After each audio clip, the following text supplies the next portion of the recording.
Good evening, Gooners. Welcome to In the North Bank and Cannon Fodder TV.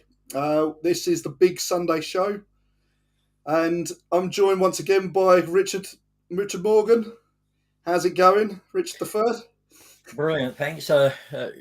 Finished work, dried, had a nice stew, and sat down, watched Liverpool beat Spurs, and Stew. got ready for this, which is brilliant. So it's been a brilliant weekend. Yeah, no, it has. Yeah, it's really, really nice. I know. I just said today, from the start of the morning to being out on the AstroTurf for my little grassroots game with the kids, absolutely lashing down, and you know what I mean. There's no kind of like way to get out of that. And it was like an hour and about 20 minutes of just more than that, hour and a half with warm up and. Well, I think it's 35-minute game. So yeah, probably about an hour and 45 minutes of just pure relentless rain. And Yeah, I remember, that's not nice. it's bad when you go to your car, you come out your front door, you get your bag of balls and you put them in your boot, and then you go to get in the car and you then look at yourself and you're just like, I'm absolutely soaked already. And it's like, yeah, so it was on AstroTurf, so it ended up going ahead. And that was the only blemish of the day, in all honesty. Losing 6-5 with the last kick of the game. So, That's very always disappointing. But yeah, that was all right. And then I managed to get back to get in front of the box and get the game on. And it's just a nice performance, just in general. And I know we look at last season, and we look at the performance we put out at Stamford Bridge, and again, it was a turn up for the books. Really, we didn't really know what performance we would have put out last season when we went over there. Certainly don't think we were expecting to go out there and turn them over, and we did. But then, look at it now. The last team to have obviously beaten them was that result in April last year. Yeah. It's the last time they've lost at home, isn't it? Yeah. So to come into that game again, I weren't as confident as some. I know you were fairly confident before the game. Yeah, it was more. It's more that we've been playing well. We're scoring goals. They're not scoring many at home. If you looked at the league table, and it, it was going to be a tough game because they're a top team. But if we turned up and we performed well, I was confident the result would go our way. Yeah, no, I'd say I'm still on that grounding where I know. Well, I'm starting to doubt if I'm right in where I say we are not so much pushing above our weight, but it's certainly not what we were expecting at the start of the season. And obviously, our performances gauge where we are, and obviously our performances at the minute are showing where the table doesn't lie at the end of the day. 13 games, and we look at where we are, and yeah, brilliant, unbelievable. But yeah, I look at it and I think, well, yeah, look, we come into this game against Chelsea. Chelsea are another Jekyll and Hyde team. I think at the end of the day, and we talk about, I think Potter was going in his press conference after, he was like saying, well, yeah, we're a team kind of in transition, blah blah blah. Arsenal in a different kind of time in their development, and it was like, well, they spent £250 million on players as well, and you think that they've got a lot of resources there, and yeah, you can't be using that kind of thing. They were missing Reece James and Ben Chilwell and Koulibaly, but even so, that's not. We still have to beat the team that's in front of us, and we did that well. Yeah, because you look at it, everyone has injuries, don't they? And you look at it, and you can't say about that they've still got players to come in and do a job. That's Aspilicueta coming in again. They're experienced players, so it's not like that could be used as any kind of form of excuse from them or anything like that.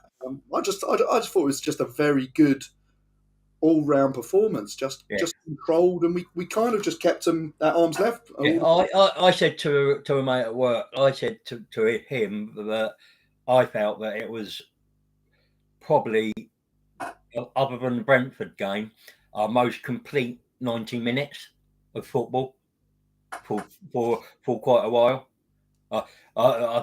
Because yeah, they had they had some half chances, and if they'd been better with the final ball, they might have tested Ramsdale. But they're a top side, and you've gone away to their place, and you've controlled the game so much so that they've had to put Conor Gallagher onto midfield. They've had to put 4 or 5 into that midfield to try and gain some sort of control into it. Yeah, no, I think from any game where you stop, certainly in these top 6 games where you've kind of you've stopped them creating chances. They had 1 shot on target. I know, yeah, we only had 2, but we did create a little bit more than We had them. a lot more shots, though, didn't we? Yeah, we had. Well, look, that they had 5 shots with 1 on target, 43% possession. Yeah, we had 14 with 2 on target with around 57% possession, and you look at it like that. Yeah, we do need to be clinical. We did miss a couple of real gilt-edged chances. I think I look back to a little chance from Jesus, and it was, yeah, it's one of those where if I don't know, well, a half a yard further ahead or maybe a foot taller, he's got Yeah, more practice on a header to kind of get it in there and steer it in, or just maybe it's a confidence thing. I don't think yeah. maybe Well, he's from on the it. commentary, they looked at it as him not just not getting there and quite getting there. But if he got there and got it on target, it was a goal. He just didn't get there and didn't anticipate it well enough. Yeah, It is what the commentary, and I'll probably look at, as I said, I'll look at the replays later. But I've come from work. I was looking at the other results and games and eating my dinner, so yeah. there'll be plenty of time to digest the highlights. No, that's it. At the end of the day, the game's done, dusted. Yeah, We've got another 3 points away from home, I, and I was impressed. But yeah, it looks good. It looks good on that side where we're literally putting, well, the teams that are put in front of us, we are doing a job, and yeah, that Southampton game was probably the only kind of game where, well, we haven't had an answer to, say, being pegged back, and yeah. and seeing games out, and that was the only kind of one where we did create chances, but again, you're going to get those games. You're not going to win all of them, and yeah, there are going to be some losses. There are going to be some bumps in the road, but hey, look, we'll take top of the league again Yeah. off City, and yeah, look, And that's the thing, isn't it? All and I saw. I mean, I saw in the chat yesterday. City have got lucky and got a week, got one again. Oh no! But we can't worry what happens with City. We've only got to worry about what we do in our game.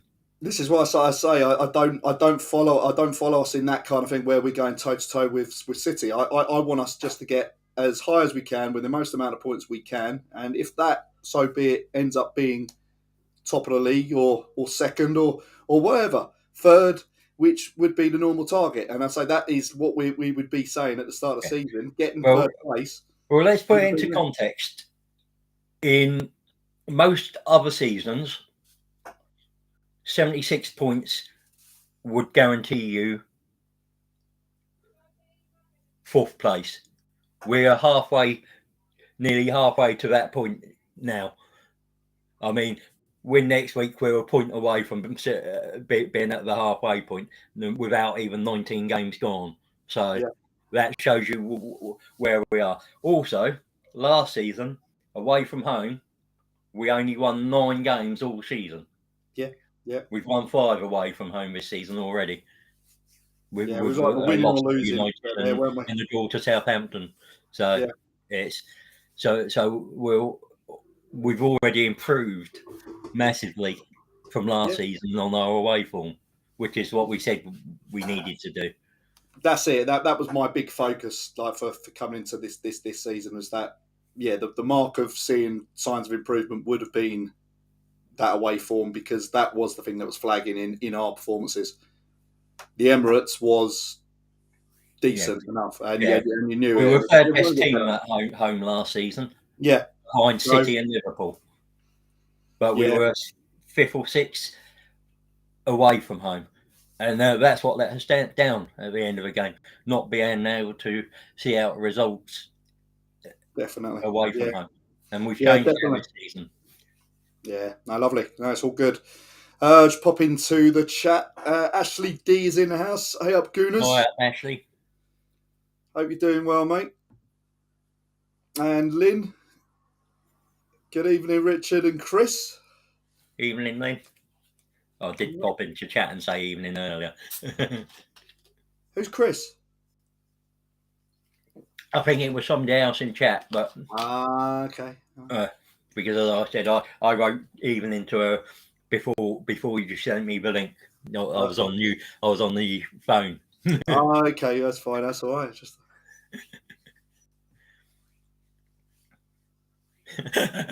yeah. Who is Chris? Lynn's upset with me. I probably didn't read too many of her comments last time round, but yeah, no, she might say good evening by the end of the show. It's fine, but no, it's all good. Yeah, he's back. He's ready and he's blue. But yeah, He was Ashley probably D, blue from the cold and the rain. poor old Oba, not good enough for Arsenal, not good enough for Barcelona, now not even good enough for 90 minutes at Chelsea. And of course, then finds out London is still red. Lucky it's not personal. Yeah, indeed. I'm going to go into that a little bit later and talk about that Orba situation. I'm quite. I think there was a few people that were kind of, or fans were kind of defending him, saying that he had no choice to kind of go. But we'll go into that a little bit later. Alex is online and in the chat. Good evening, good afternoon, all. Welcome to the big Sunday show. Yeah, and Lynn says, yeah, we need to take advantage of being top of the Premier League and bringing in quality players. They want to come to us due to where we're sitting. Forget the Europa League. They will come to us due to our Premier League performances. Yeah, they will. And I think That's the thing, isn't it? If we go in, if we go into that World Cup come January, the owners now have to back Arteta and go and get another couple players to just strengthen that squad so that we can push on in the new year. Because I think it's February to March where you've got the FA Cup, the English EFL, and the Europa League all back, and you'll along with the Premier League games, so you're going to have games quite often in that period. That's the period when we will know where we are, because that's the usual period at Christmas where City go on the run of 10 or 11 wins in a row, and sort of just edge away from everybody. Yeah, I think it's interesting because, say, I've always looked at this project as being like stepping stones. Every year, there's obviously a plan. There's targets to be had.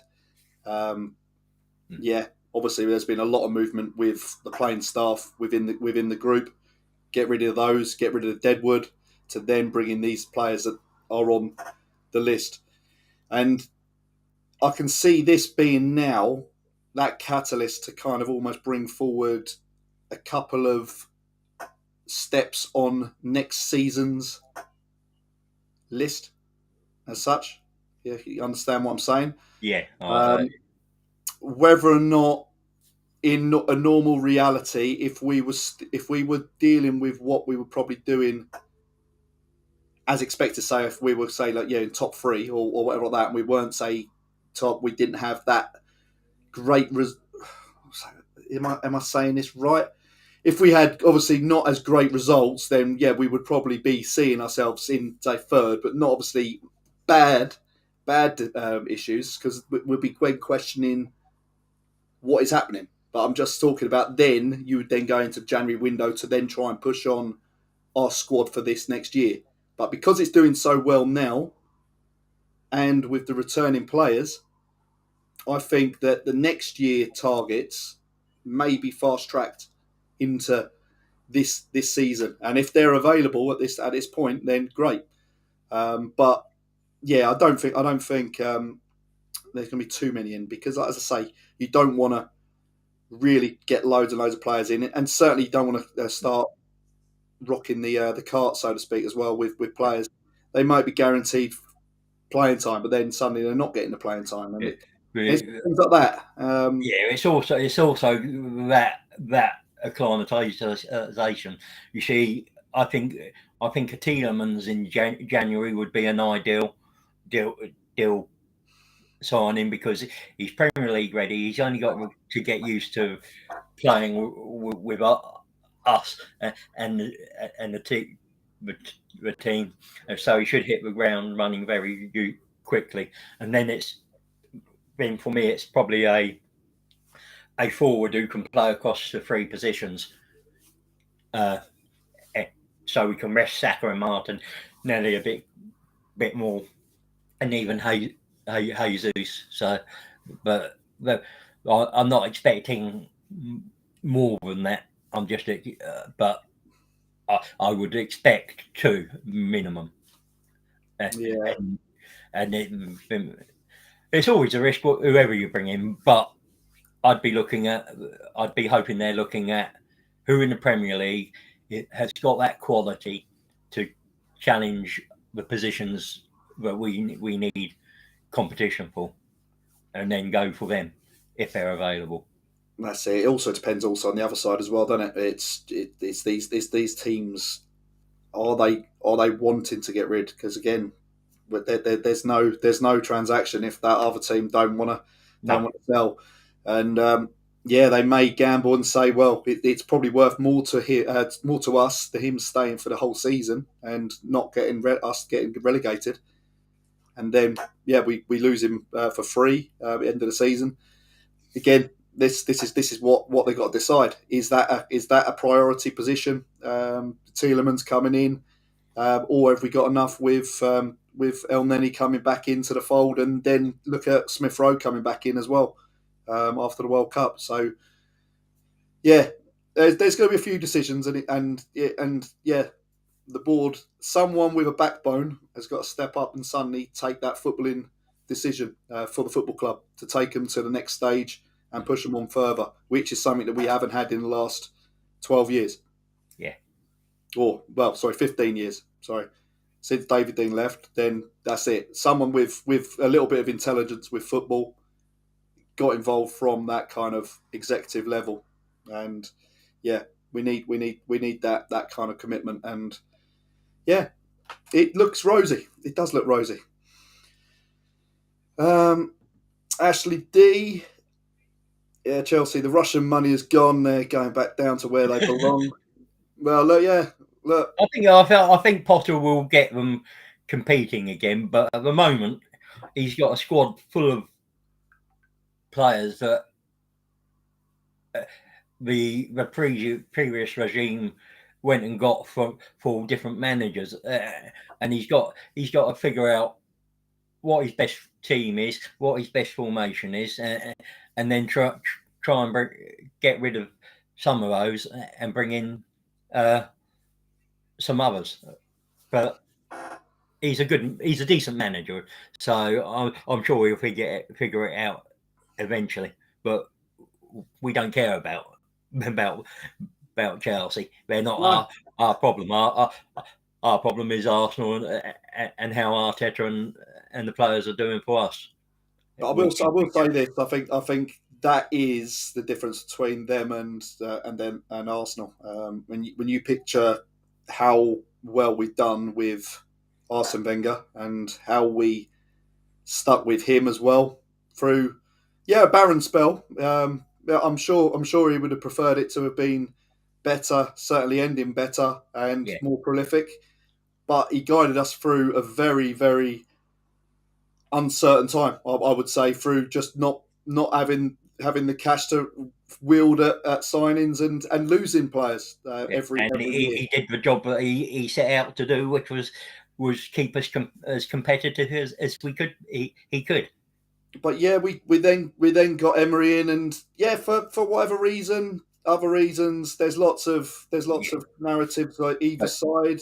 It didn't Yeah, work out. he wasn't backed by the board, but he did he show enough ruthlessness to root out the problems within the dressing room. Well, I don't think he it did. probably took someone like. Well, you look at it now, and you think, well, Arteta coming in and doing what he did with those kind of players and those egos, and you're suddenly thinking, yeah, it's a little bit of time further on down the line, but obviously he's noticed it, and he's probably saying, well, I can't really change this, and we're not getting the results. We're paying them a heck load of money for them doing not a lot, and I just look at it. I just think it was going to be a big job for whatever. But I look at it now and I say it wouldn't be fair to get rid early again, because we would then be going down that route of what Chelsea have been doing. And this is what I'm saying. You have all the cash in the world and the all the Roman money coming in every single time for every manager. He spends all on his players. Then he's not there. You know what I mean? He gave Tuchel loads of money and then end up sacking him. And he's suddenly thinking, 250 million on players. And you're getting in another manager who probably don't want those players in. And it's just it's a vicious circle. You're then spending another 4 or 5 years trying to get rid of them to bring your own players in. And I just don't think it's a good way of running football. You might get a little bounce from a new manager coming in, but it will revert to type, and you probably aren't going to be better off. And I think we're reaping rewards of that now, and it's only the early stages as well. So I'd like to say that we'll be kind of moving up, and certainly if we keep those players intact with the club and signed on, because I think that is our biggest focus rather than any other signing. If we get all our players back, then 3 or 4 contract signings, renewals, get them done, dusted, will be like another 2, 3 signings. I'll take that. If they're signed up for 4 or 5 years, then I'll be like, I'll be made up. No, I wouldn't be too worried about it. If we don't win the league, then I'm not gonna say we had such a chance, because in all honesty, I don't think we have the Yeah. consistency wise. I just don't think we've got that kind of ability to go the whole 8 months of the season and get the job done. City have been there, done it, and they've got the quality there. You know, they've got like a £200 million bench.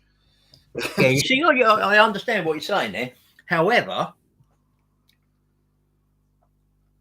so I think there's been 3 things that have happened that have put us into a position where I think this season we're going to be ultra consistent. Firstly, missing out the way we did last season has hurt those players and spurned them on. Secondly, the introduction of Jesus and Zinchenko, consistent winners and perennial winners with City, know that mentality. And then you've brought in Saliba, who had an outstanding season at Marseille. In that team, they were nowhere near the Champions League places until he went in there, and he got them into the Champions League spots. Put those 3 things together, and we've shown in 18 games this season, we've lost 2 games and drawn 1. So within the Europa League and the Premier League, that's reasonably consistent. We Yeah, know, consistency wasn't the right word. yeah, I think it's. I think it's I, think, more is that I if still those think injuries City come, will win it. I still think City will win it because they just have.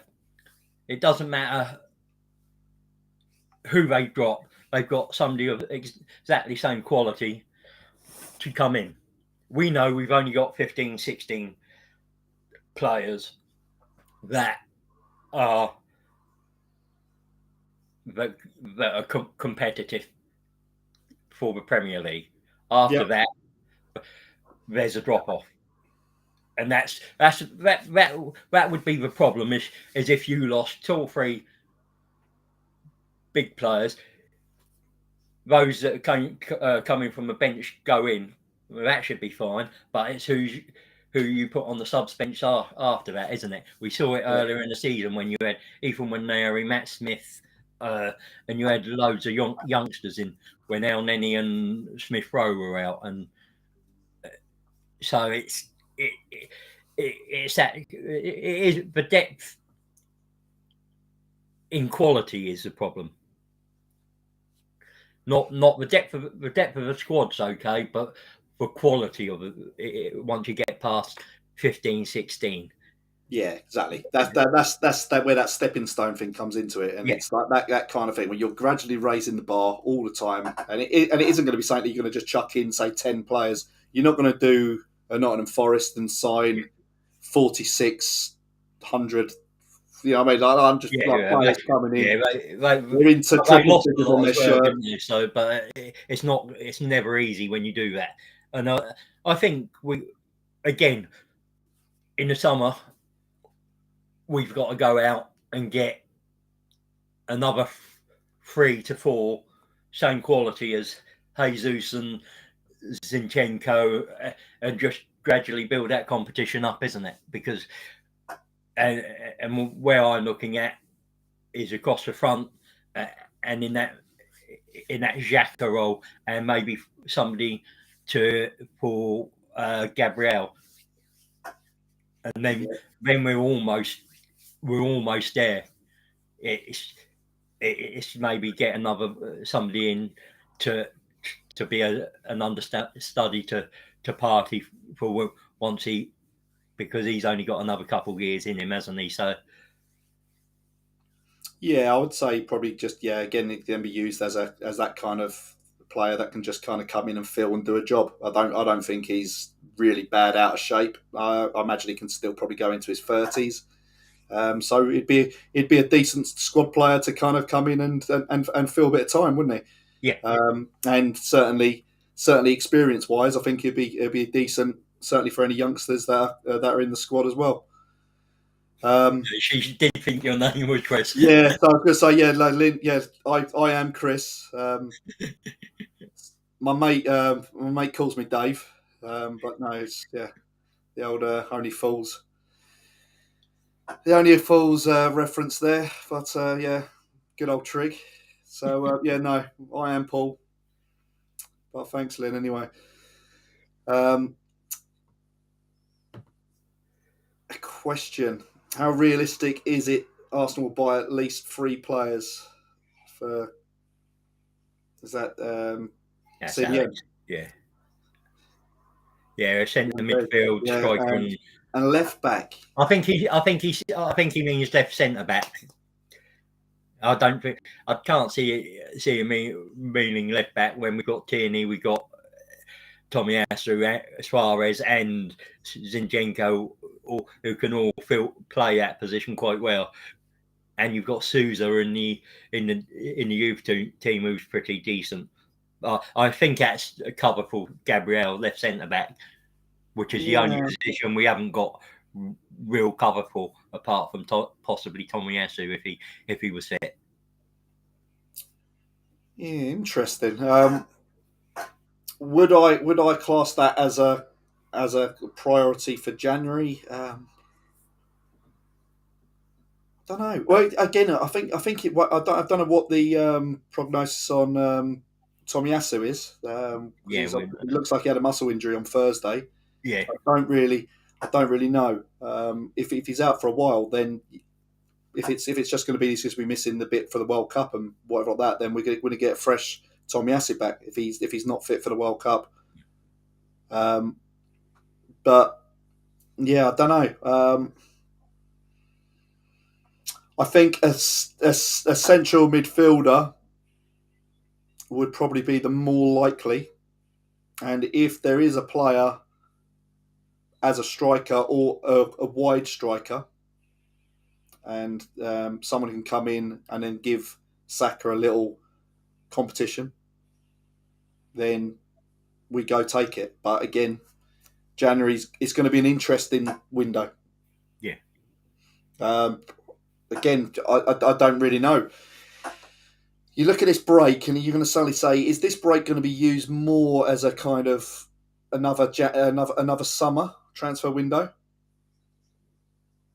I don't know. It's all unknowns, and we don't really know if this is going to be treated as like another real proper kind of like summer transfer window where clubs are going to be a bit more focused on incomings and outgoings, and yeah, not leaving it for a kind of like a last minute kind of deal. But as I say, we don't know. But yeah, I would say 2 out of those, and I think maybe 1 coming in the summer. For Gabriel. But whilst there's no real concerns over fitness or injuries with them, then I think we've got numbers there at the minute, and with Holding coming in as well to provide the cover as well. It's been all right, and I'm sure there's enough where potentially you could play Tierney as that left sided. If not, like he hasn't played there, he certainly plays there for Scotland occasionally. So yeah, I think 3 players is a bit Yeah, I mean, a bit much, but I'd like to see. Personally, we'd all like to see 3 players come in, but are the club realistically going to do that? It depends on what they think they can achieve by doing that. If they're looking at January, we're we're here, and it's going to be between us and City. Can we really give City a real run for the money? I think they may then put their hands and go big, just to see where they land. But it all depends how they feel, because let's be honest, right now we're 2 points ahead of City. We're 8 points. We're 7 points ahead of Newcastle. Eight ahead of Spurs. 11 ahead of United. 13 ahead of Chelsea and Brighton. 15 ahead of Liverpool.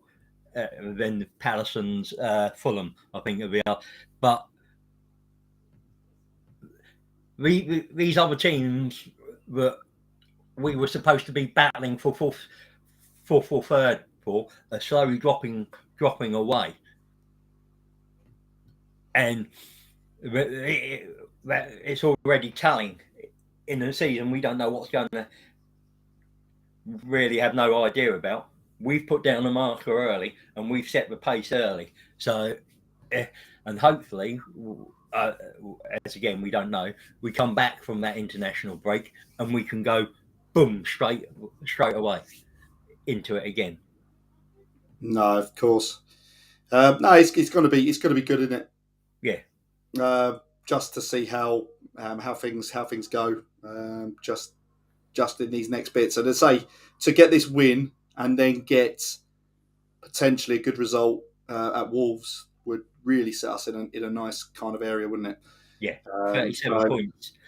And I set a target. I think I said anywhere between 40 to 45 points after 19 games was my first half of the season target for us, because then you sort of mirror that in the second half and get and you'll get you're heading towards sort of 86 to 90 points for the season, and that would have put us 10 to 12 points closer to City and Liverpool, as I saw it at the before the season started, and that's where I'm sort of still putting my bets. Be the best of the rest now is the only thing, because I can't see Liverpool getting top four. They'll struggle to get in around the Europa League places, but and we if you put us from the start of the season and you said we were going to be the fourth team in the best fourth team in the country, we've now put a 13-point gap between us and Chelsea, and 11 between. They're nearly uncatchable points total.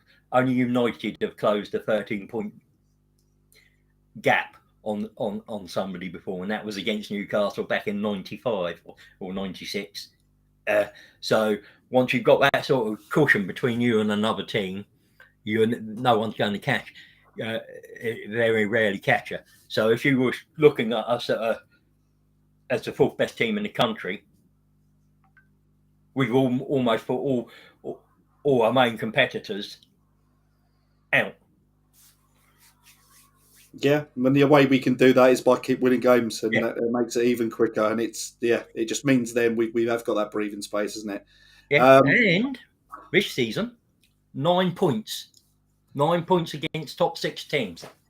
yeah, yeah, it is nice. It's nice. It's nice to have that feeling again of just competing, um, and yeah, getting the job done as well. Because we have had times where we have played the big teams, but then again, not getting the results that we needed, but also probably not also getting the real kind of performances that we probably expect. Um, Apologies, I had a slight issue with the streaming platform, so I've had to come out of it and come back in. Hence why I went off. But I've lost the comments directly on here, so that they're not showing up. But I've got them here, so I'm just going to go through them now. Just what I've missed. So yeah, John the Gooner's in the house. Listen up, Gooner City. We Evening, need to John. worry about us. Sorry, listen up, Gooners. I think that's meant. City need to worry about us. We're the team on fire. The Premier is in sights, 100%. Is his crystal ball there now? Is John staring into that crystal ball again? He's been having it quite recently. This crystal ball. So no. Let's hope that things happen. I think that's it. But Conversation Club says I cannot see three players coming in. Arteta will look to not upset the harmony in this squad.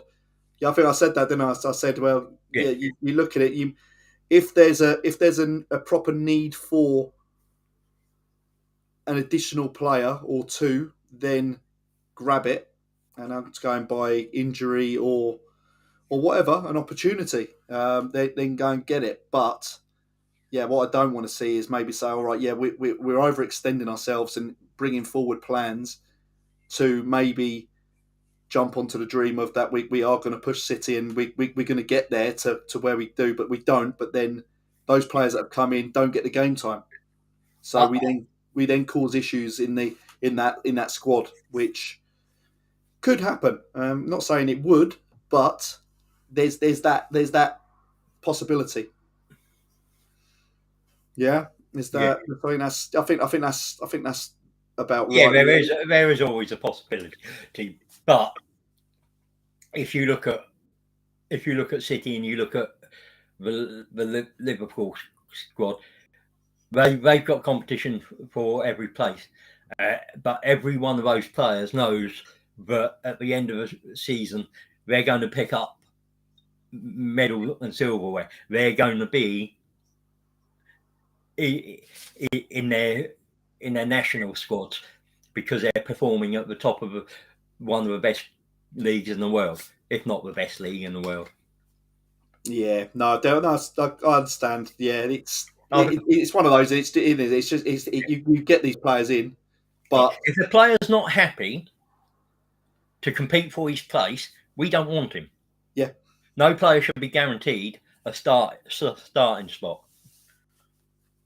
of course, and yeah, it's about having the right characters as well. Yeah, And that's you may have found the profile of player, but then you also got to make sure that that profile also includes that other side, and that's the attitude and the full. It's the base of the full package, isn't it? At the end of the Yeah, day, so yeah, I can see that conversation club, and yeah, I kind of understand it on there. But I think there is a good harmony with a smaller, tighter squad. But as I say, I think this is what we should be looking to do, certainly for next summer.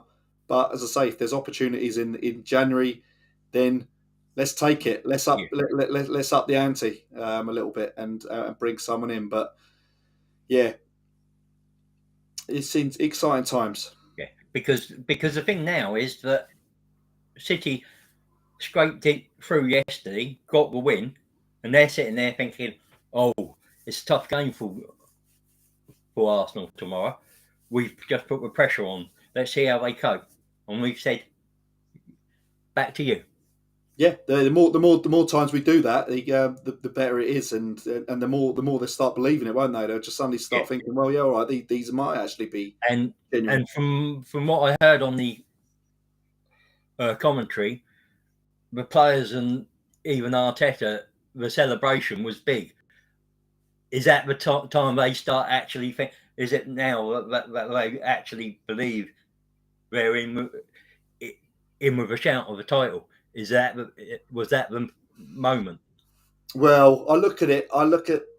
Are you talking about City or is that the Arsenal celebration after? The Arsenal celebrations, was that Yeah, we've taken a because lot of crap on that, haven't we? he picked up Sinchenko and hugged him, and the players were celebrating quite a bit. So is that the top? Was that the sort of mentality just shift?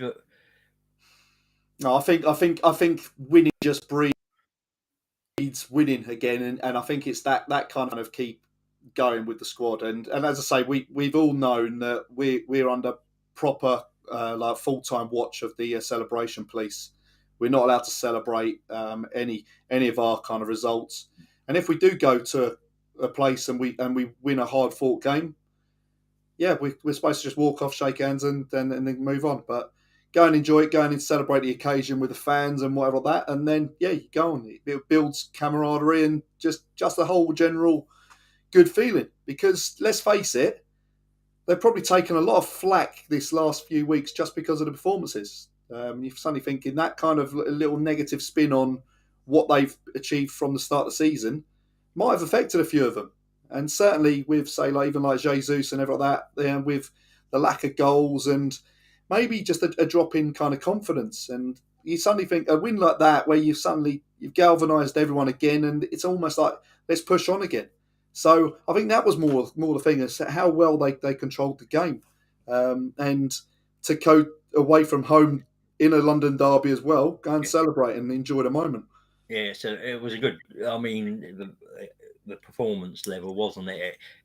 It was almost a home performance away from what we've been doing at the Emirates consistently, Yeah, and we haven't always hit that level. Or in the last few away games, we haven't quite hit that same level. But it's another big team. It's another brilliant performance, and we've got the result to back it, which is always good. yeah, no, of course, and yeah, Lynn said, yeah, with regard to the signings, then I think it'll also mean that we'd have to dip into our summer budget to achieve what we need to do to reach the goal this season. Um, Again, what is our goal this season? And yeah, again, Yeah. it's one of those. This Yeah, is the we want interesting thing, isn't it? yeah. I mean, for fans, it was top four, but for what was Arteta's and Edu's target this season? Well, I think that's no. Our fans, I would argue that they obviously want us to be as high as we can. Yeah, So they are probably that over confident, and they'd be saying, "Yeah, I want to go for the title or whatever like that." You'll have the ones that are really pessimistic and the ones that are really kind of unsure.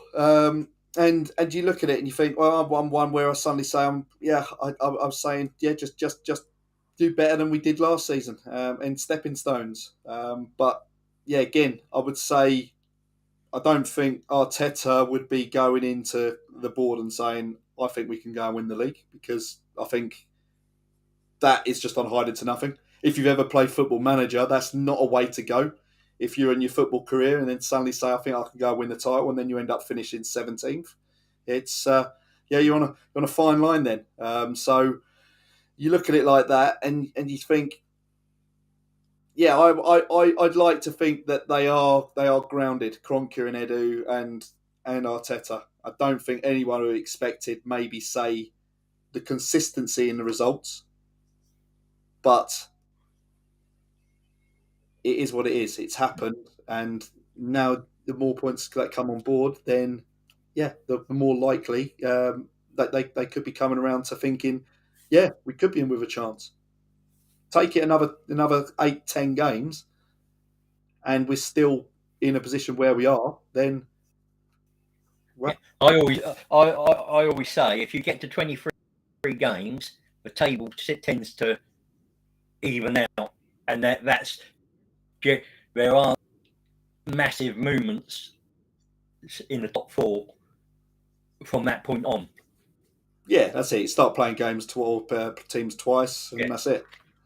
and that's where the table you generally looking at the table and thinking, right, that's going to be your established top four. You might drop one or two places at most. Yeah, no, definitely. All right, let's come out of the chat for a minute, and I just wanted to talk about this man. And this was a picture, it's quite good actually. I thought it was quite telling, and we, I think that's been there's been a lot of talk about Aubameyang leaving and how he was moved out of the club, and there were the pros and cons. Arteta, why has he done this? And yeah, he's come out before the game. He's made his promo videos. I don't think he's under any duress to make these kind of videos. He could easily say, "No, I'm not doing that. I don't want that kind of attention. I don't want this. Yeah, I'm blue. I'm ready.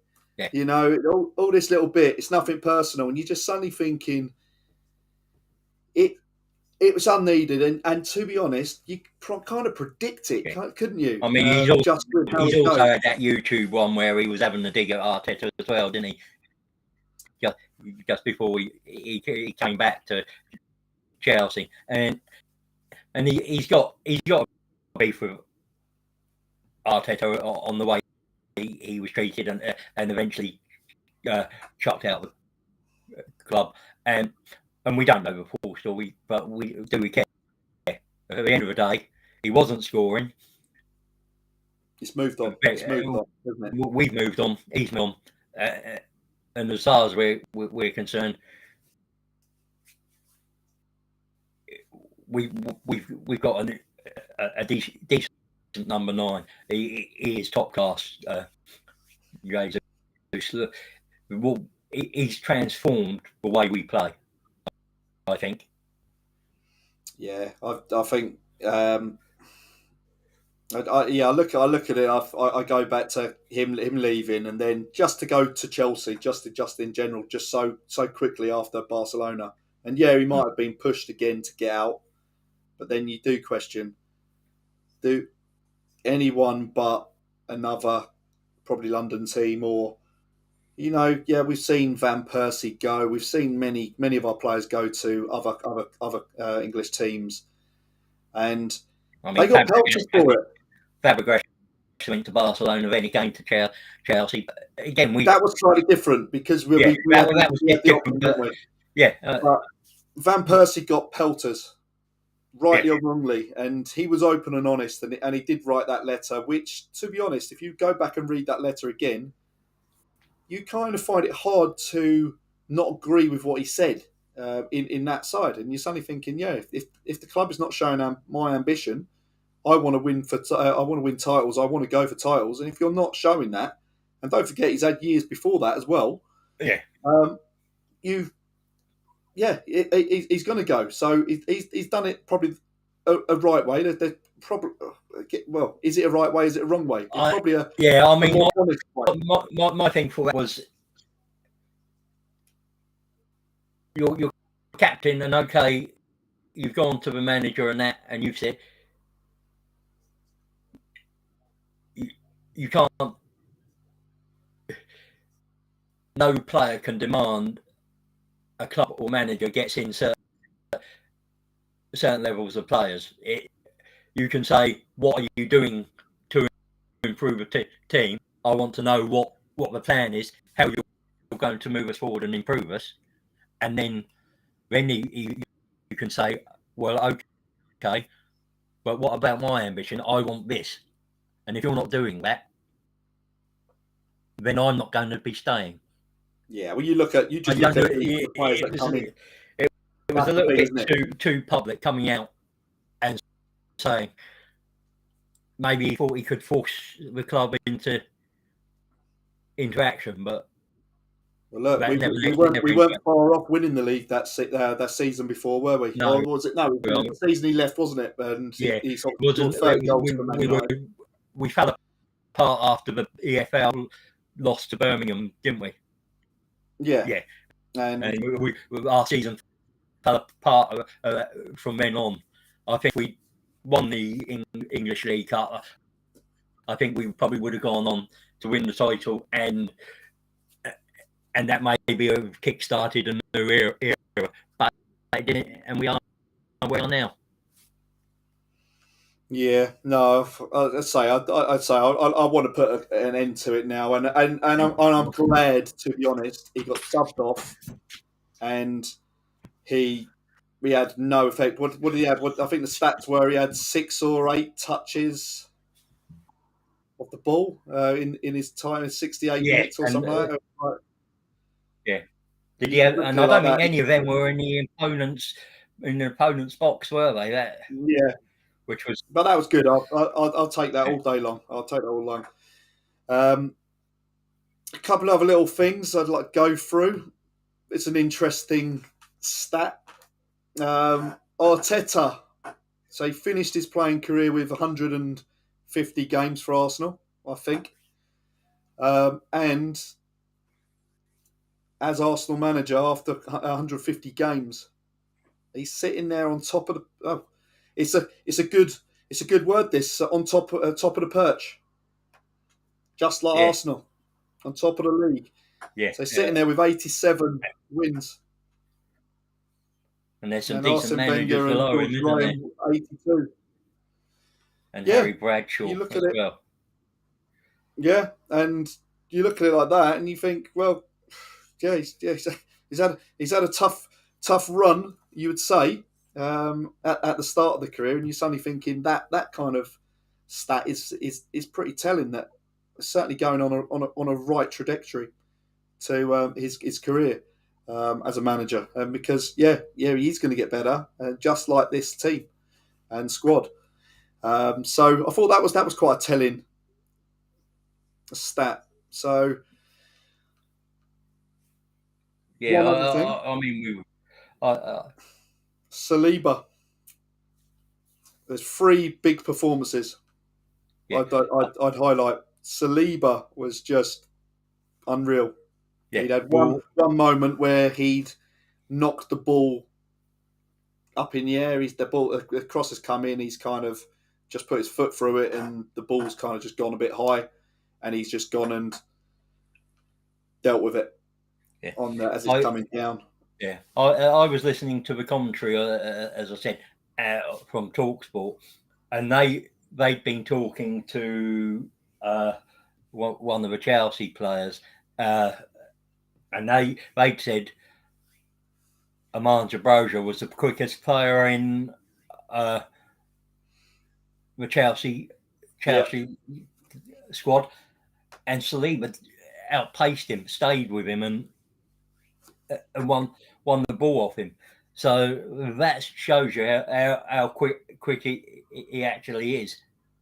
yeah, If I remember that. if He's quite. Broja's the quickest player they've got, and I look at it, and Sterling's no slouch, and that's pretty good.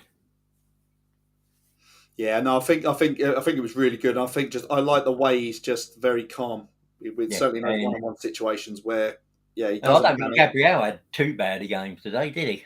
No, that's my next my next one was like he was the next one that was another assured performance and dealt Who with actually things. got that? Who actually got that goal? Because on the few platforms I've seen, it was Saka. I know on Talksport they thought it. I, Initially, they thought it was Gabriel. Then they weren't sure if Gabriel it's, got the touch on it's it. Gabriel. It's Gabriel's goal was credited by the Premier League. I don't even think there's going to be no other dubious goals kind of thing going on. He had a screamer from about 1 yard. I think that's basically what it was. It was curling in, but he's got to the ball and rammed it into the roof of the net. So He's just made sure. yeah, that's it. He's just there. It's one of those where Saka be like, oh, That's another assist for but him, again, isn't you it? wouldn't worry about that. I'd be Yeah, taking an assist over a goal if I was Saka anyway, yeah, because that was good and what a goal in a yeah. And game. he's on two. He's on two for a season now as well. Yeah, yeah.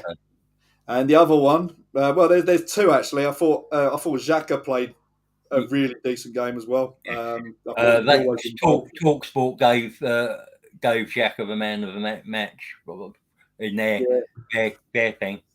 I just like the way he moves forward with the ball now and picks up the ball in those kind of advanced areas and loves to just drive forward. But I think that's just the whole kind of way and the shape of how Arsenal set up with Zinchenko or whoever's playing in that left back and kind of just tuck into central midfield. It just gives that ability to kind of everyone just push up and it just creates the overload upfield. So I thought it just good all round ticking over. And yeah, he got a little bit heated. I think they were trying to get at him towards the end.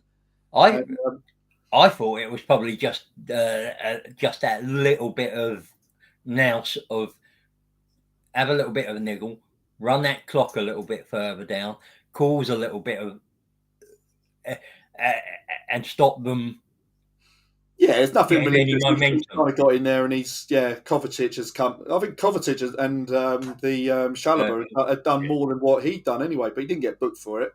Um, but and he's only had one booking all season. yeah, so yeah, no, he's done very well. Hmm.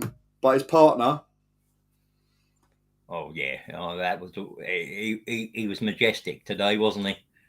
he kind of dictated everything we done as a team. I thought, yeah, as midfield performances go, I thought those two were pretty faultless. There were no real misplaced passes.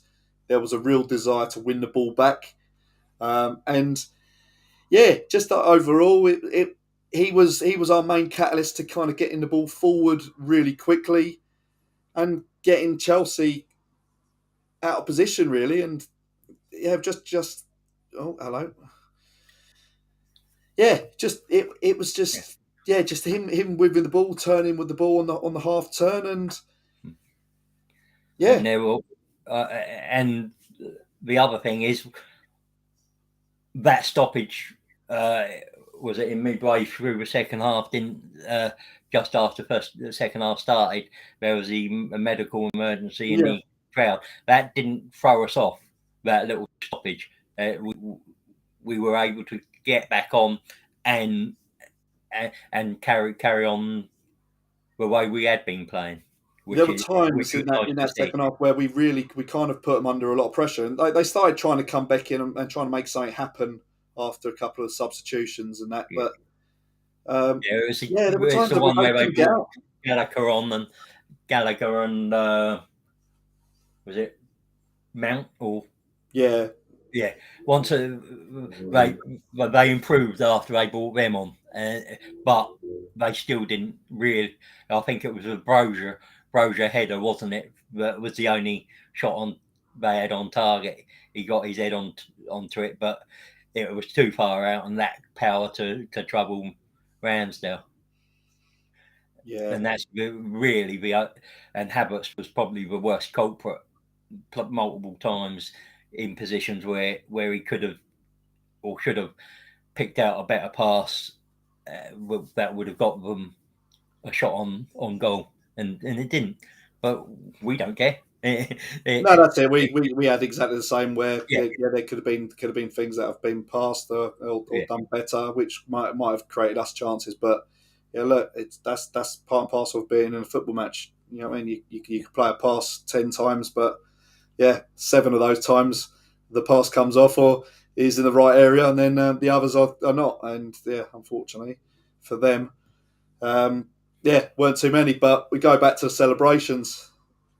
It's you can't not smile when you look at that picture yeah, with the players there in front of the Arsenal crowd, and yeah, taking the applause because yeah, really needed it, and it was good to see Zinchenko back. yeah. Um, He, and even Tierney coming on, he done well when he come on for the last 12 minutes or 10 minutes. So yeah, well, I Stamford Bridge mean, done. you started October really well. We've uh, and got through October, which was where people said we would be found out. Uh, and November's been no different so far. So Yeah, so we have come through. We have come through that well, and it's going to go on to the January schedule, which we'll go into not next week. I think we'll have a couple of topical shows once we're well. No, saying that we've got the Wolves game, haven't we, on the Sunday? yeah, Uh, We've got is it Wolves, and Sunday? we've got Brighton Wednesday, and Wolves on the 12th. So that's sorry. So on Saturday, right? Okay, Yeah, yeah. right. So Okay, so that's yeah, good. so yeah, I was going to say yeah, no, that's all right. So yeah, so we'll have the one then. Yeah, during the World Cup, we'll have something planned up for that. Um, Let me just check and make sure if I missed any other things. Sorry, I'm just scrolling. That's all right.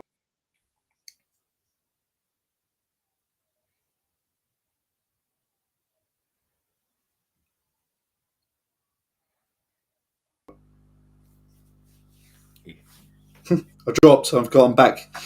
yeah. Did you miss me? Yeah, I did see you did drop out, but That's right. So yeah, Lou said, "Yeah, we haven't got the player. We haven't the players going to the World Cup as City have. So if Arteta can improve the players staying behind, could have a huge difference in January, especially if Arteta knows who's coming in." yeah. Yeah, Because I mean, and I would love to see Jesus, Martinelli, and Gabriel miss out on the Brazil squad. I'd love to see Ben White miss out on the Brazil squad. You know why?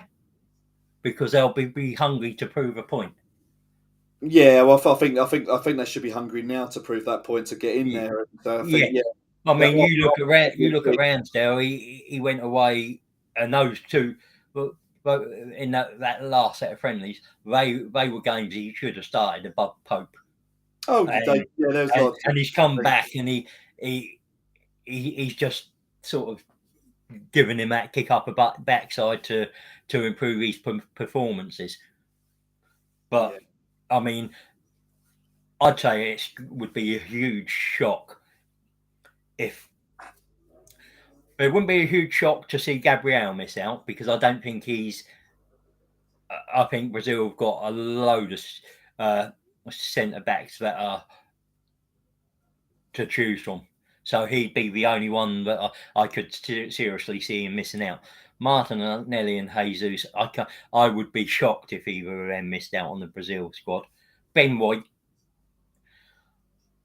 I could see him missing out quite easily because I just don't think Southgate fancies him for whatever reason. oh, he's a But nice lad. he's He's he's very attractive. he who is he? Who's got the better of him this season? Look, I look at it, and this was summed up quite well when we're talking about the conversations about the players that are being or injured at the minute, and you're saying that yeah, Trippier picked up a hamstring injury, which looks like it should still make sure he's all right for the World Cup. I don't think it's as bad as what they thought. So they were saying he might have missed out. So the player to come in would have been Trent Arnold, Hmm. and having seen him play against Tottenham today, and if he's getting in above Ben White, who can play a multiple positions for him, so there's always a different Mm. area he could go and play in. He can play at the centre back. He could play as a right back. He could play in the midfield potentially. You've got options, and yeah, Trent Arnold coming in doesn't really fill me with massive confidence in there. But no, I can understand what Lynn says there about the players staying behind. Yeah, they're going to go and get some warm weather stuff in Dubai whilst the World Cup's I going mean, on. Zinchenko's not going, Tierney's not going, now Nenny's not. Yeah, And then you've got Smith Rowe should be back round about December as well. yeah. Because So it's going to be good. It's going to be good for them. They'll have a little break to trying to recharge. Look, City haven't got Haaland going to the World Cup, so yeah, yeah, I don't think he needs a break though, is he's going he? to be well rested. So yeah, you want him to be I think playing. they lock him in the cryo They need to cabinet do something after there. every game and just bring him out. Yeah, but yeah, so it swings and roundabouts. But yeah, I think it'll be good to see. And I say if everyone is kind of in that, it'll be quite interesting with these. Again, if we're talking about deals, if everyone's in the Middle East and they're all in that kind of area, then those deals can be done very easily. Yeah, I So think the interesting one was the Orlando City guy that we were linked to recently. That was quite an interesting one to that came out of the blue. I've not heard of that one. That's the I can't remember his name, but Is it Brazilian or is he?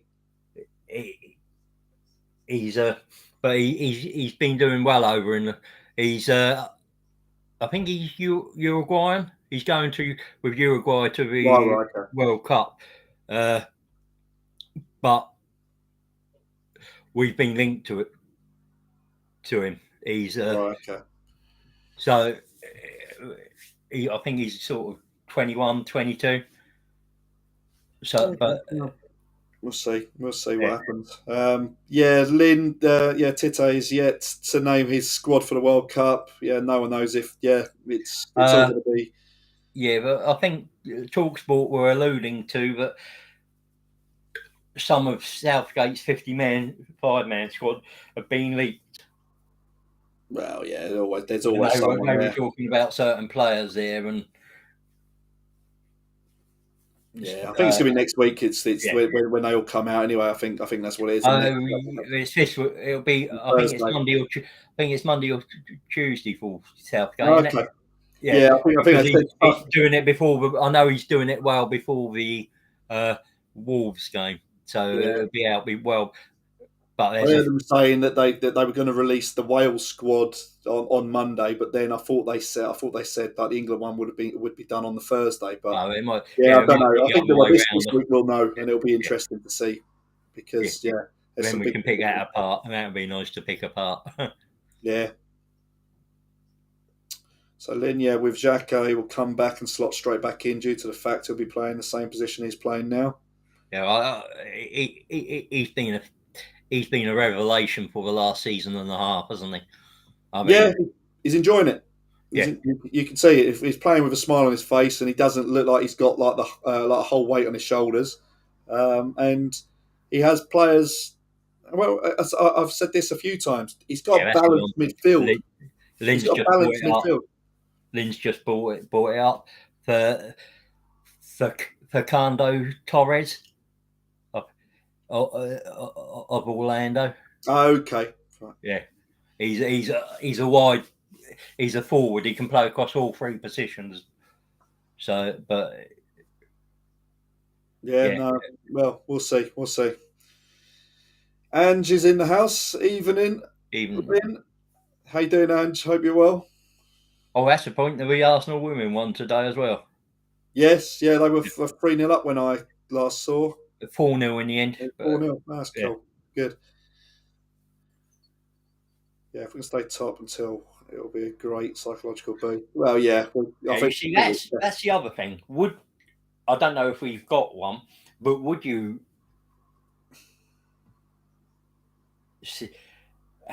get a sports psychologist in if we're where we are, just to because a lot of these players haven't been in this position where they're fighting for a title, just to see if it will give them a boost over to and maybe push them over the line. Look, it's all new, isn't it? You go back. You only have to go back Yeah, to that Leicester season, and you look at it, and when you suddenly think like Leicester, and they were always. I think we were probably saying probably back at this time of the season, and everyone was probably going around. Well, they were going around saying, "Oh, they're going to fall soon. They're going to falter. They're going to like drop down." And they didn't. They kept on going slowly, gradually, still getting the goals, still getting the results, and look how that ended up. Could easily have been caught, but others around them didn't want to.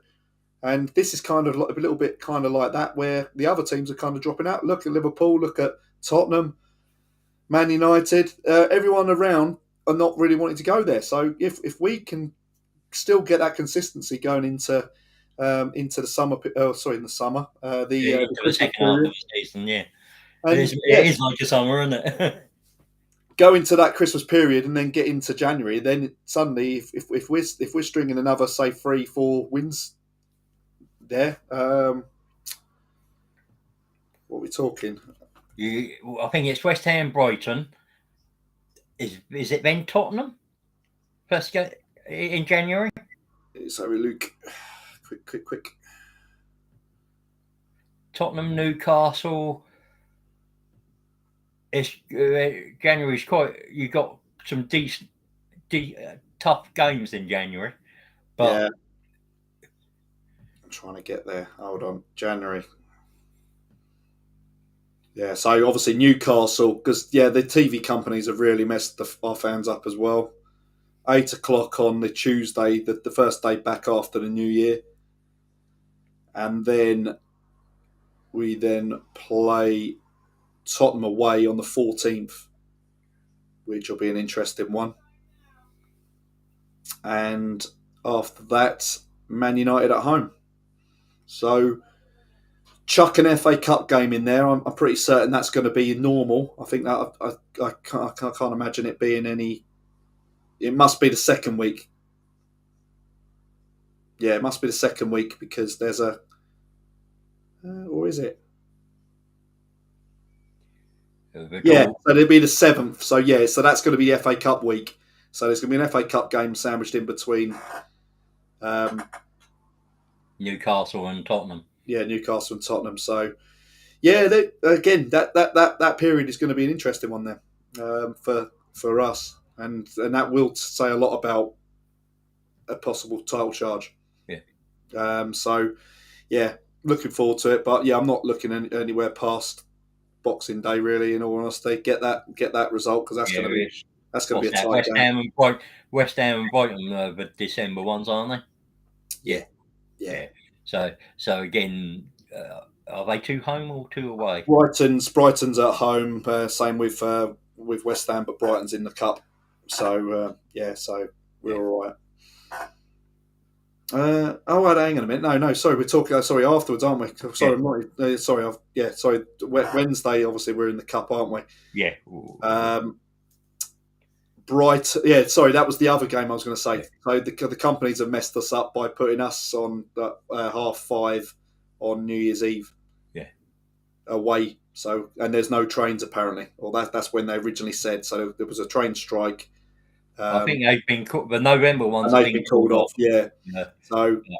yeah, it's not good. It's 8 o'clock on Boxing Day as well, and it's like it's mad. But it is what it is. Yeah, we still go, but the TV companies make it really hard. Conversation Club. If we stay top of the league on May the 28th, it will be a psychological boost. Yeah, definitely. Yeah, I think in the end of the day, whatever we do now, Yeah, going into Wolves, I think it's a psychological boost. No matter what it is, I think they've done exceptionally well to get where they are and to have not dropped many points. 5 points dropped. Yeah. It's it's I think that's decent going. So yeah, credit to the team. But yeah, 28th of May, if that comes around, then yeah, I'm sure there's going to be a few parties. Liam, I think Arteta is a very ambitious young manager, and let's be honest, the manager he's up against is the guy he worked under. So, what better motivation would anybody have to beat him to the Premier League? Yeah, there's always going to be that healthy rival, isn't there? And the want to kind of achieve. That's why he's gone on his own to kind of do his own thing. He could have easily stayed as his assistant, but it's testament to him. He wants to kind of do stuff, and if there's an opportunity, then why not bring in your own style and yeah, see how far it takes you. But look, he hasn't had to do it, and yeah, he's spent money, but he hasn't had to do it with the amount of money that Pep's had to or had to buy his squads, and it goes from every club he's been at. He has spent a lot of money in wherever he's gone. So yeah, it'll be interesting, and I certainly don't think that Pep's ever been really focused on youth. Obviously, he was very lucky to obviously had Messi, a young Messi at his first job. So yeah, that always And if you look at the City academy, Foden has come through that, but again, it's the luck to be there at the right time to get him into the team, and look at the ones they've sold as well. yeah, I think it's been a gradual step with them as well, with the amount of money they've been able to chuck into their kind of academies and everything like that. That is that's it. That's it. At the end of the day, it's not like it's a natural thing, and you've probably got everyone working to kind of get the best kind of talent, kind of what we did kind of a few years back, where we had obviously our scouting network and how that all changed before COVID, and when Wenger was there, and that got ditched. But yeah, City have got a mass of young talent, but again, so did Chelsea, didn't they? And Yeah, they used to put them on loan everywhere and have ridiculous amounts of players just going here, there, and everywhere. yeah, they've stopped that to a certain degree, but No, they brought rules in for that now, haven't they? yeah, Yeah. yeah. But I mean, it's not a surprise because Shake Hand and he's come from horse racing, and they would buy every young foal and they'd race them, and then they'd get the money from stud. So he knows how to run a sports business. He knows how to make money, and he's very clever. Uh, so, but we're being run better now. So, I mean, it's a conversation we maybe have to have a look at the end of next year about have the Cronkays turned it around? Are they now proving that they've got the best interest of the club at heart? But they've got to prove that. And even if we win the league this season, or come close to winning it, it's what they do in the summer and the summer after that, isn't it? Well, that's well, It's they've got to a they've conversation got we to need really to right start some having wrongs. a look at, isn't it? Yeah, they've got to really right some wrongs, though, Richard. Yeah, In the of day, course they have. Yeah, um, I'm not saying they don't, but if they go out and back Arteta in the win in January, and they do the same in the summer, and say we did come close to winning the league in come May, uh, it's something that conversation has to start being had. Are they have they learned? Are they really serious about us as a club and the franchise, or is it just purely money for them? yeah. What does I say? It was all about money at the start, wasn't it? And Yeah, that's why they didn't invest. They hid behind the rhetoric that they didn't own 100% of the club, so they wouldn't put their money in or anything like that. And yeah, we were on a shoestring. Yeah, because they didn't put the money in. We suffered as a club. our playing staff wasn't renewed, wasn't given enough treatment Yeah, as it should we have had been. to put up with Dross, didn't we? Yeah, yeah. But then again, you're suddenly thinking, had they have backed or put investment in at that time, when we moved to the Emirates, we wouldn't have had to suffer the lull and the 10 years, the 15 years of deterioration, and then a total rip out of the playing squad because it wasn't good enough. And you question the amount that they would have had to put in just to invest to keep us where we were at that stage.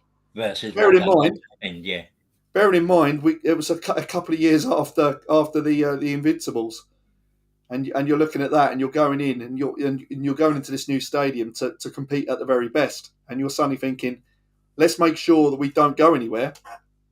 Back the manager, get whatever he needs. We'll overstretch, and we'll do whatever. We're not going to get relegated. We're moving to this nice stadium.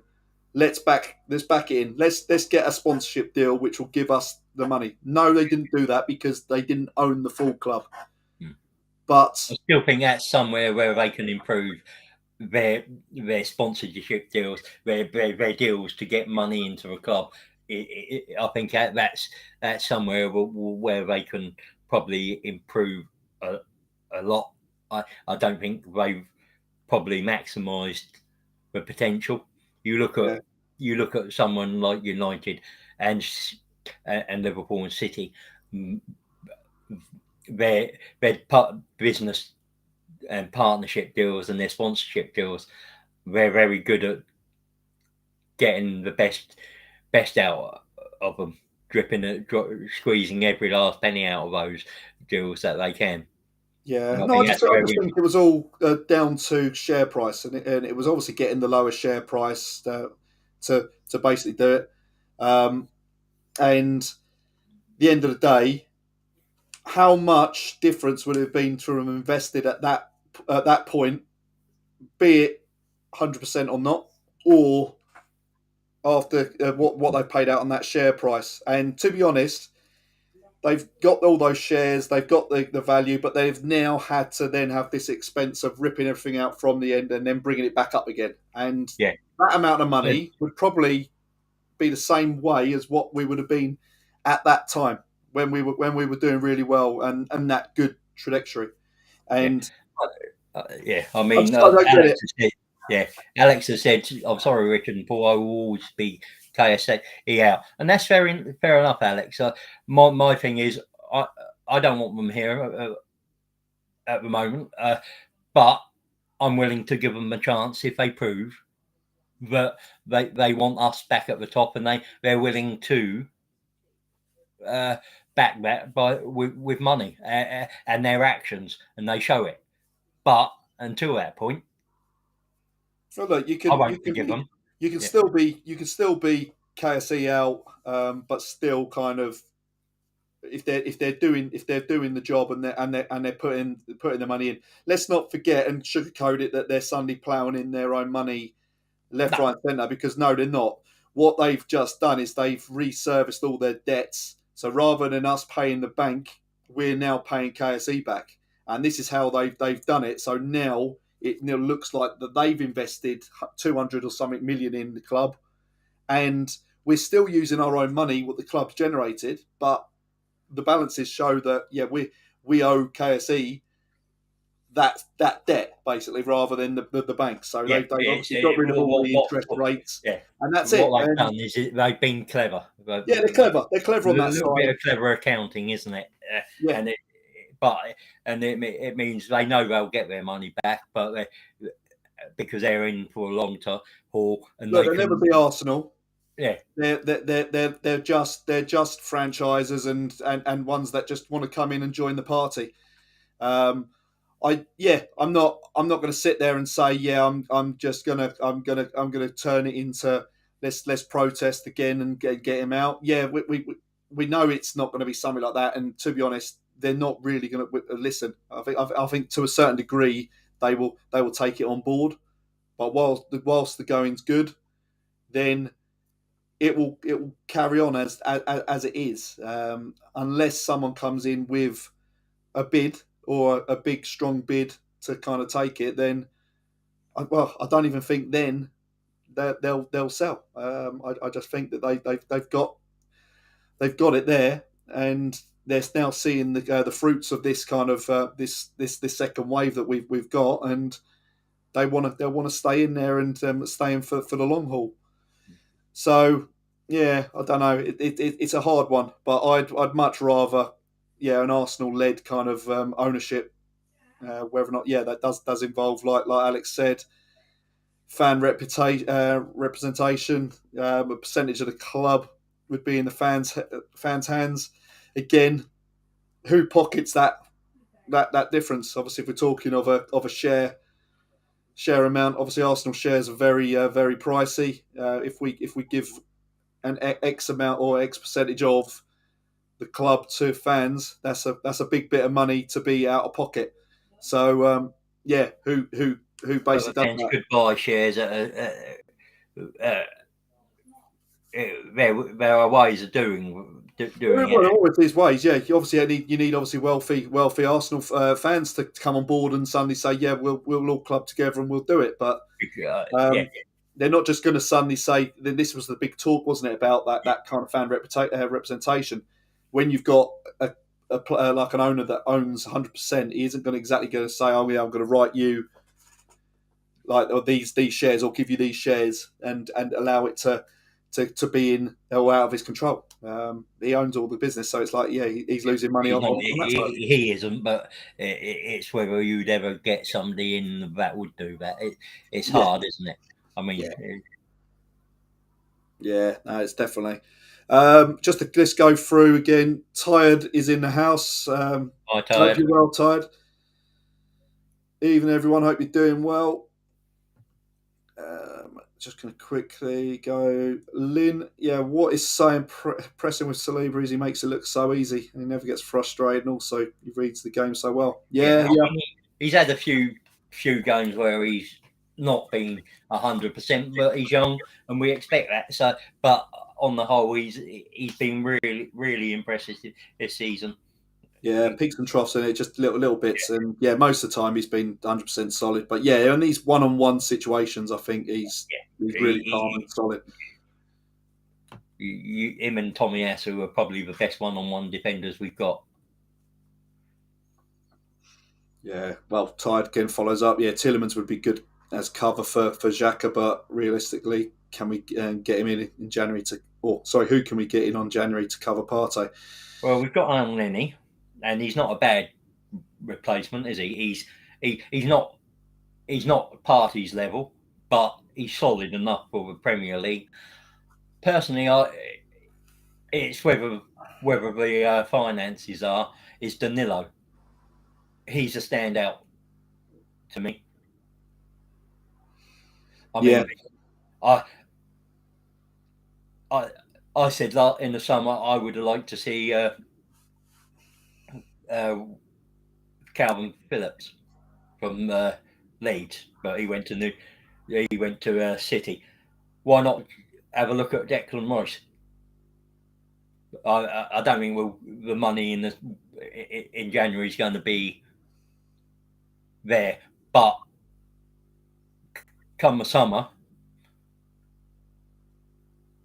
we're in Champions League.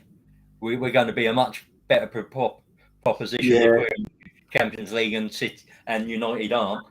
yeah. I just think this window probably everyone is going to want to drive prices up, and Yeah, they don't want to get rid of their players midway through the season because there obviously is big permutations on a player leaving. Look at Leicester. Look at even Villa. Obviously yeah. Villa.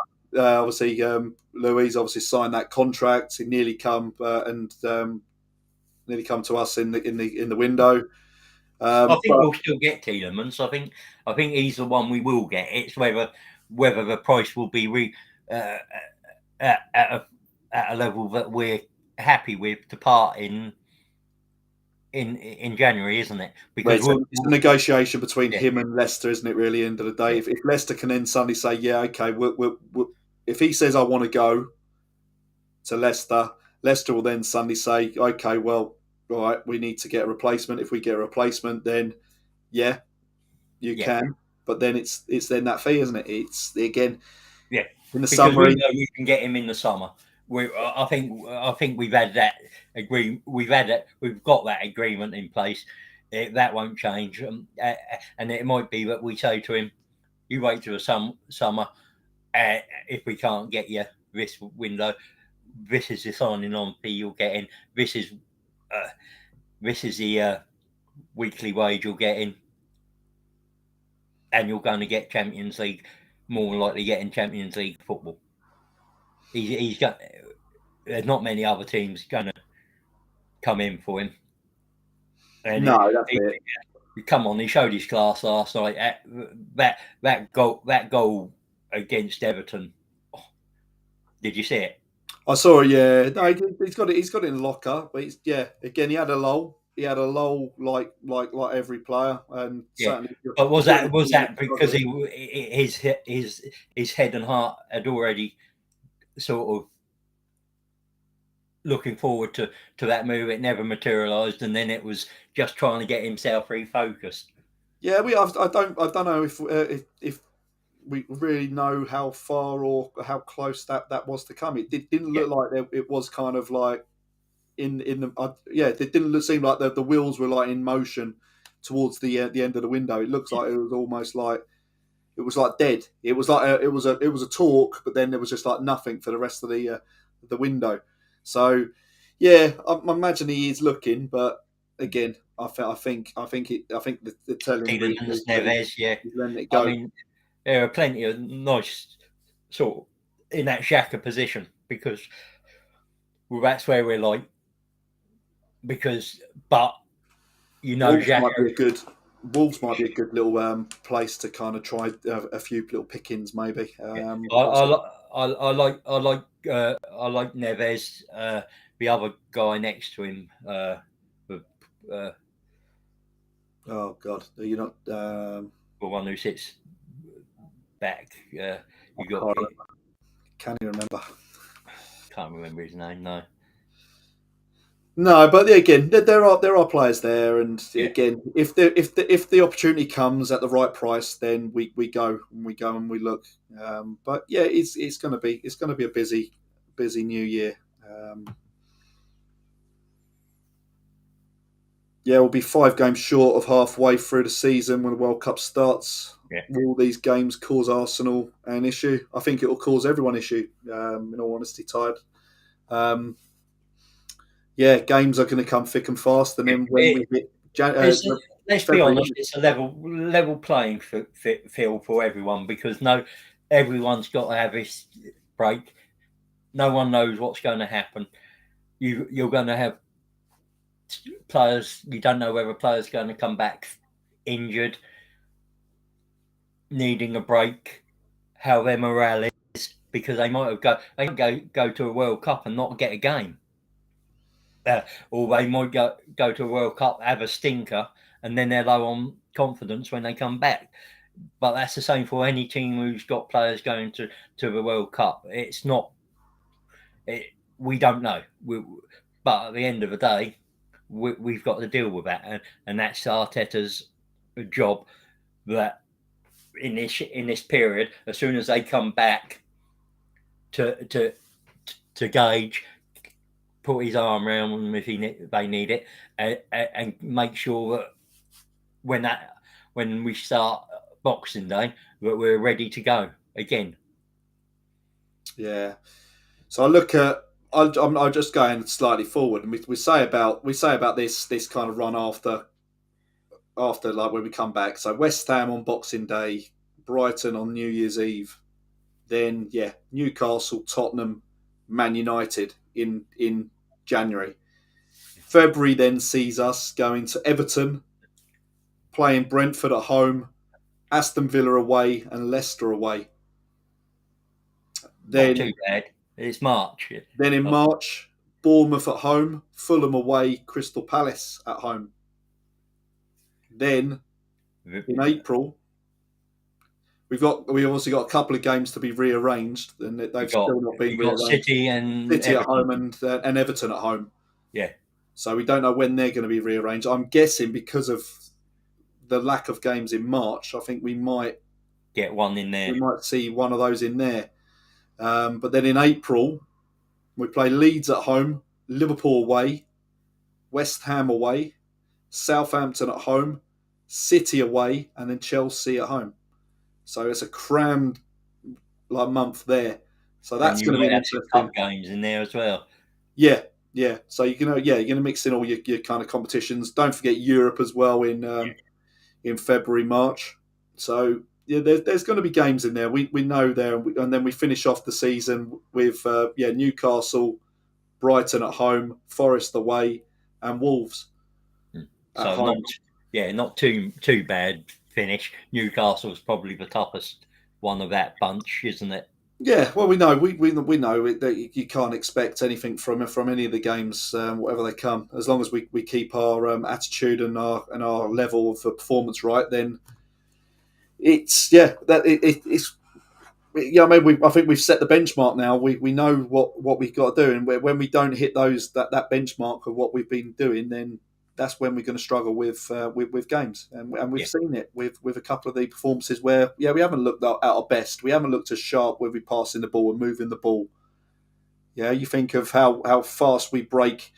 Even today, you look at the way we were kind of passing in and around the defensive areas through Ramsdale and back out into the wide areas, and the ball was just really quick between them, and Thomas Partey picking up the ball and then playing and breaking the line to move up the pitch. It was really quick, but then there's times where we're not as quick as that, and then those kind of opportunities get closed up. Certainly, if the team's pressing really high and really quick, and against Leeds in the second half, we lost that kind of level, and Leeds were on us, like they showed on yesterday. Like I mean, when they've got the bit between their teeth, they can be a dangerous team.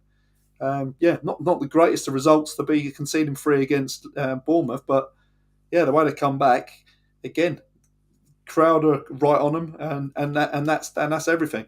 So yeah, it's going to be tough. We know that. Tired. I think it will be the same for everyone. But as I say, if we get everyone fit and potentially pick up another one or two, then there's always opportunities. And there may still be a youth player that might get a little run. You never yeah. know. I mean, you got Never Emil know. Smith Rowe to come back as well, haven't we? So, and Yeah. he should be fresh and fit after, because he will have only come back from surgery and been in training for a little while. So, Yeah, yeah, he'll go through a little period of he'll be playing a few like 10, 15 minutes in yeah, games. I'm sure, just literally just to get through and because cup games, yeah, he's had a long kind of break, and we need to make sure that there's no we other treat him with kids, yeah, other thing other wrap him up issues. in cotton wool. But yeah, so I'd be playing him in those cup games, certainly that FA Cup game, and if he's ready for that, and see where you go. Um, Alex has said, the man of the match poll on the Yeah, that's not a Manor Fodder surprise. channel, That's not a 75. surprise. You could have picked out. You could have picked out three or four quite easily, and he was in there as well. You as I said earlier, with him coming in, and along with Jesus and Sinchenko, are a part of that, the catalyst which has seen what we've seen this season. It, he's just transformed the way we play. We don't look like conceding very often. We can play the ball out. We've got, and that's the thing now. Is that we can play it to White, we can play it to Zinchenko, we can play it to Party. So him and Gabriel have got those abilities, and I'm sure his stats are one of the best in the league, if not the best for a defender in the league. There aren't many in the league that are outperforming him. No, he's really shone, and he's stepped up certainly this year. And at the end of the day, that's what he had to do. He had to come Yeah, in and then prove what he could do. There's no point being on loan, and yeah, yeah, having the noise from people who were saying, well, he should have been playing at Arsenal last season. We say, well, to be honest, he might not have been that kind of rounded kind of player that he was and you think without those 50 odd yeah, games he he played had to last year. play against Messi, he had to play against Neymar, he had to Mbappe. I'll tell you what, that's an No, experience right yeah. there. You, And you're, then you're you certainly going to grow up expect it. as a defender playing against those, aren't you? And you Yeah, look at it like that, and you think, well, yeah, I've done really well to do it, and he's come in and he's shown what he can do. So, yeah, I agreed. It was either Saliba or Partey for me. I said yeah. Partey, I but think I'm not. To be honest, I would be very surprised if he doesn't get the Player of the Season award. It, I would be extremely surprised if he doesn't do that. well, he's got some of the year, isn't he? So he's got that Yeah, wrapped up. So yeah, and tequila sales in North London have tripled. rocketed. So that's all good. But yeah, I think there's a few little bits about signings in the chat. I know. Yeah, talking about the Savage. Oh yeah, he'd be a dream sort of signing, wouldn't he? But we're not going to pay. I think he's got sort of 130, 140 million release clause. I'm not sure we do that in the winter.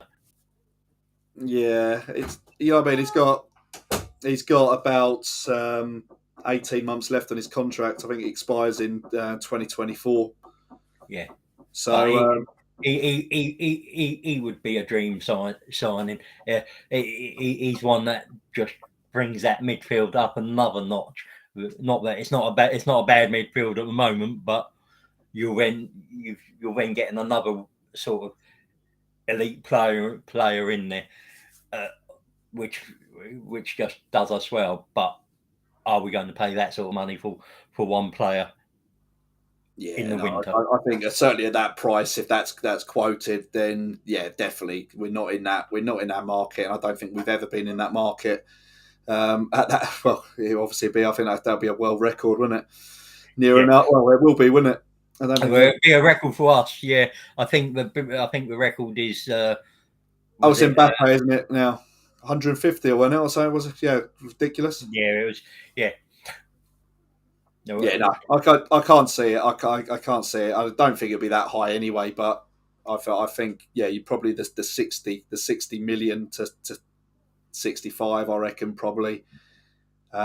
And certainly in the summer, it might be about, well, you can maybe look at, maybe say if you come in and slapped in a 45, 50 million pound bid, then there's a discussion to be had then.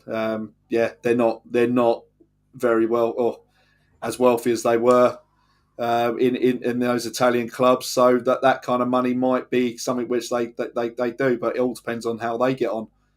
Obviously, I think are they second in the league, or uh, I think they played the top versus second, didn't they, in Italy yesterday? yeah, yeah, I believe So, so.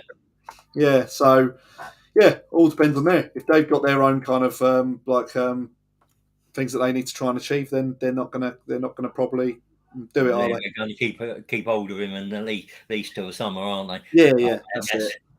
Yeah, I mean, he is a dream signing, but it's not.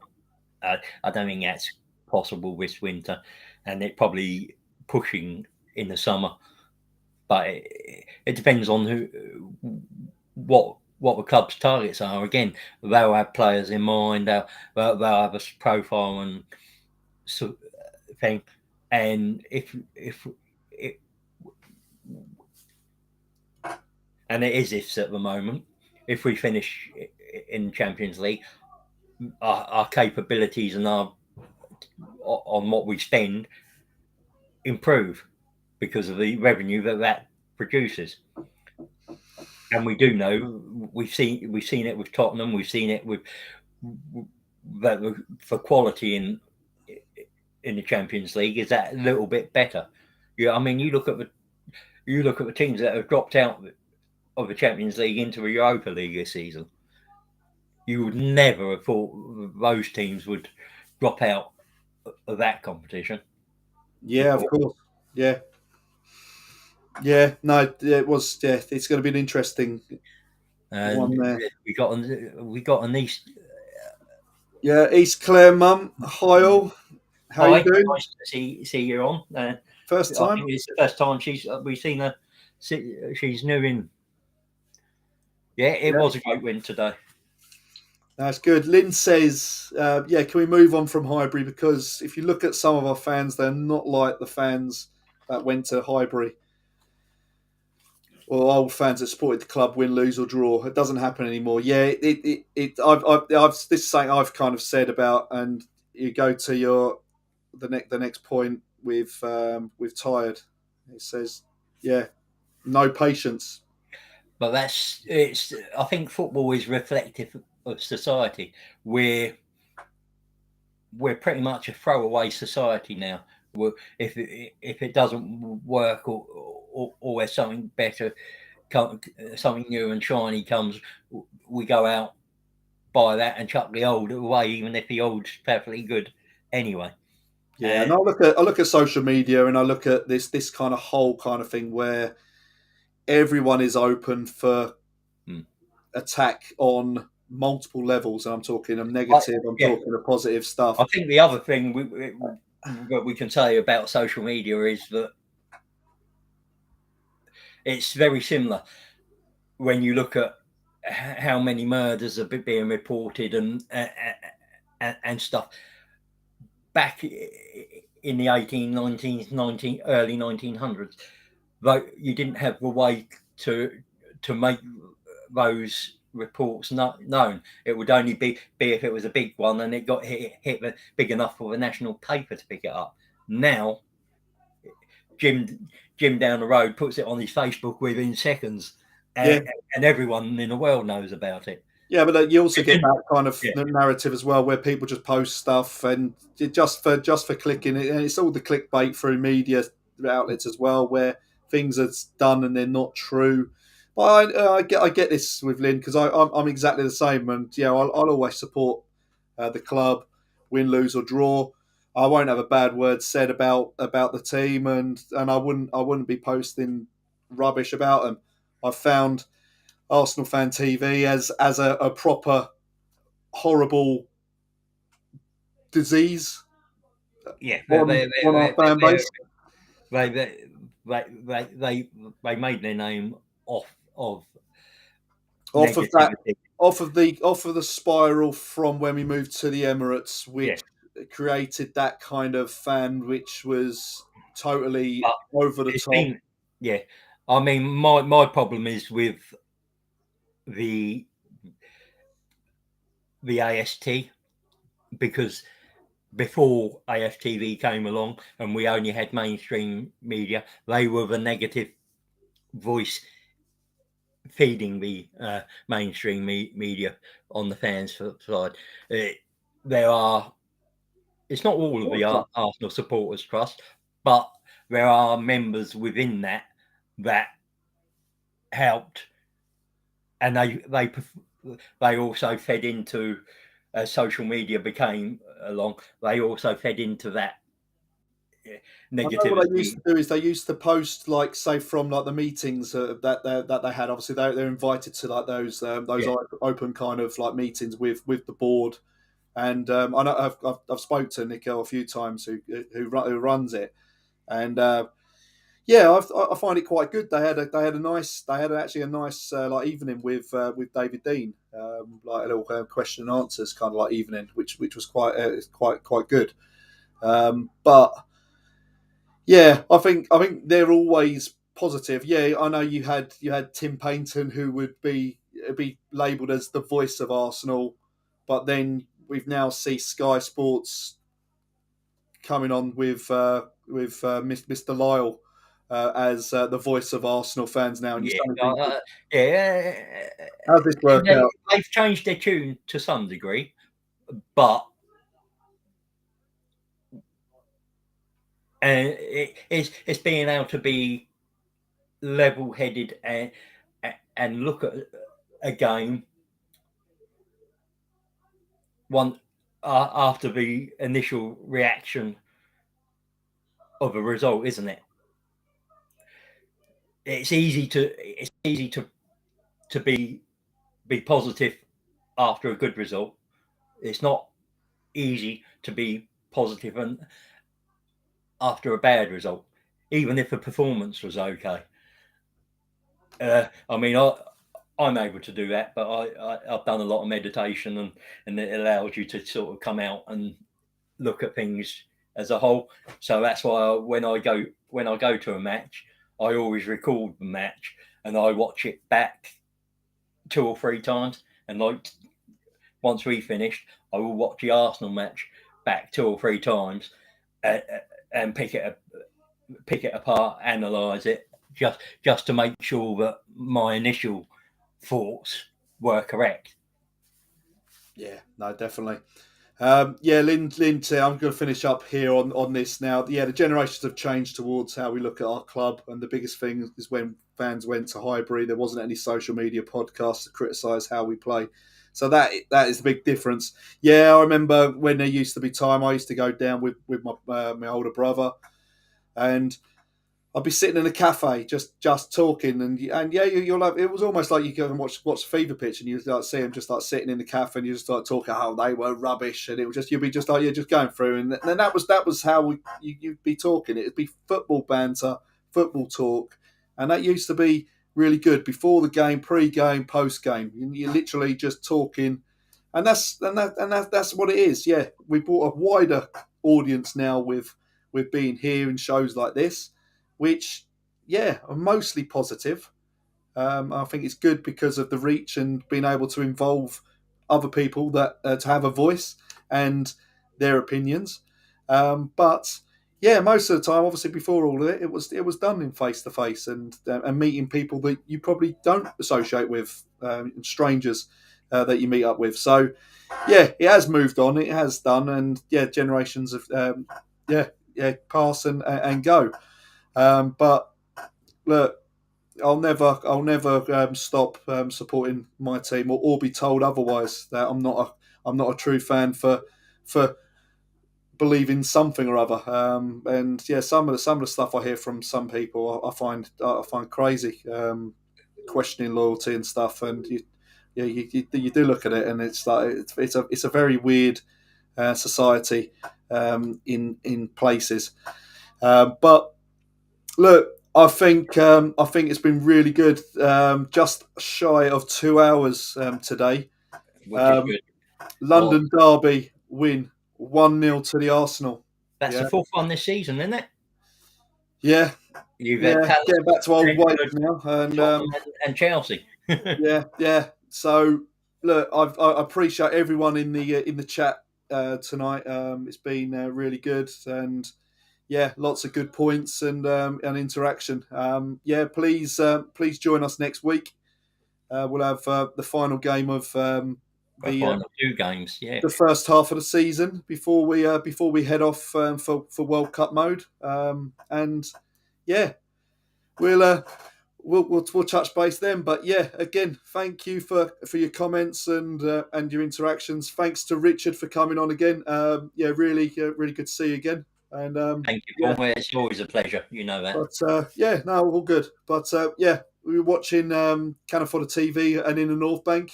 Please give us a follow on the platforms, and yeah, be much appreciated. But yeah, this is the big Sunday show. Cheers. See you next week. Up Thank the you. Arsenal. What the Arsenal?